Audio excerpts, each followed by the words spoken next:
السلام علیکم۔ پھر تیرا ذکر کیا باد صبا نے مجھ سے، پھر میرے دل کو دھڑکنے کے بہانے آئے۔ مجھے تو بے جان چیزوں سے بھی محبت ہو جائے تو ان کی جدائی اداس کر دیتی ہے۔ میں تو ایک چائے کے کپ سے بھی تعلق جوڑ لوں تو اسے پرانا کہہ کر پھینکتا نہیں ہوں۔ تو تم پھر ایک جیتے جاگتے انسان ہو، اور انسان بھی وہ جسے چاہا ہے میں نے، جسے سوچنا میری پسندیدہ عادت ہے، جس سے مجھے بے شمار اور بے تحاشا محبت ہے۔ نہ میں تمہیں کھونا چاہتا ہوں اور نہ ہی تم سے دور ہونا چاہتا ہوں۔ اے رب کعبہ، ہمیں نہیں معلوم ہماری خوشی کے آنسو، ہماری آنکھوں کی ٹھنڈک کس میں پوشیدہ ہے، بس ہمارے دلوں کو مطمئن کرتے۔ ہر پریشانی کی ایک ایکسپائری ڈیٹ ہوتی ہے، اس وقت تک صبر پہ عذر ملتا رہتا ہے۔ شفا تو ہر وقت مانگنی چاہیے، صرف بیماریوں سے نہیں، حد سے بڑھی ہوئی خواہشات سے، کسی کے خلاف پیدا ہونے والے بغض اور حسد سے، دل کو گرد آلود کر دینے والی سوچوں سے، ذہنی سکون چھین لینے والے انسانوں سے۔ دعا، نماز اور قرآن ان سے مدد مانگتے رہیں۔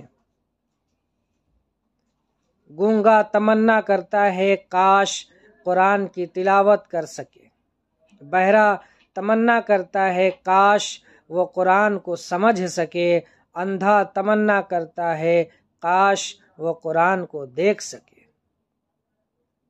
ہم نہ تو اندھے ہیں، نہ بہرے، نہ گونگے، پر افسوس جدید حالات نے ہمیں قرآن سے غافل کر دیا ہے۔ ہسپتالوں میں وہ لوگ ہیں جو آپ کی طرح زندگی گزارنا چاہتے ہیں، اور جیلوں میں وہ لوگ ہیں جو آپ کی آزادی جیسی آزادی کے لیے تڑپتے ہیں، اور پناہ گاہوں میں وہ لوگ ہیں جو آپ کے بستر کا خواب دیکھتے ہیں، اور قبروں میں وہ لوگ ہیں جو آپ کو ملے مواقع کی طرح نیکی کے موقع کی خواہش کرتے ہیں۔ آپ کی زندگی چاہیں آپ اسے کتنا ہی منفی نظر سے دیکھیں، دوسرے لوگ اس جیسی زندگی کی خواہش رکھتے ہیں۔ بس ہر حال میں خدا کا شکر ادا کریں، جس کی وجہ یہ ہے ادب اور احترام کی زبان اب کسی انسان کی سمجھ میں نہیں آتی۔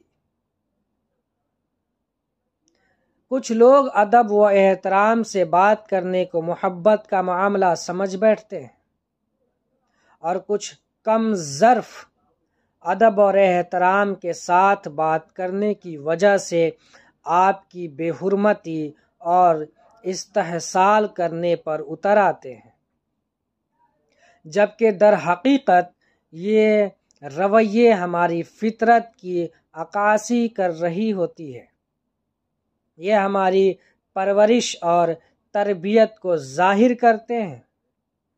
میں جانتا ہوں اسے کبھی میری کمی محسوس نہیں ہوگی، مگر ہاں، زندگی کے کسی لمحے وہ ٹھہر کر مجھے سوچے گی ضرور، اتنی بھی کمتر نہیں تھے جتنی میں نے ناقدری کر دی۔ ایسا نہیں ہوتا، جو تسلی دیتے ہیں وہ بکھرتے نہیں، جو یقین رکھتے ہیں ان کا اپنا یقین نہیں ڈگمگاتا۔ اس لیے کبھی کوئی ایسا دکھے جو تمہیں یقین دے تو دعا دے دیا کرو، رب یقین والوں کے یقین کو پکا کرے۔ اللہ ہمارے ان معاملات کو حل کر دے جن کی فکروں نے ہمارے ذہنوں کو اذیت سے دوچار کیا ہے، جس دکھ نے ہماری روح کو گھائل کر دیا اور آنکھوں میں آنسو روا کیے ان سبھی دکھوں سے آزادی دے دے۔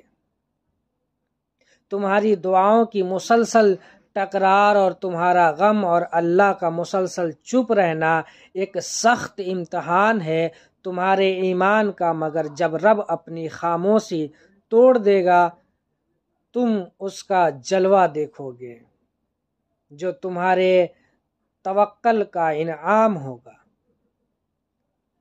نماز پڑھا کرو، دعا مانگا کرو۔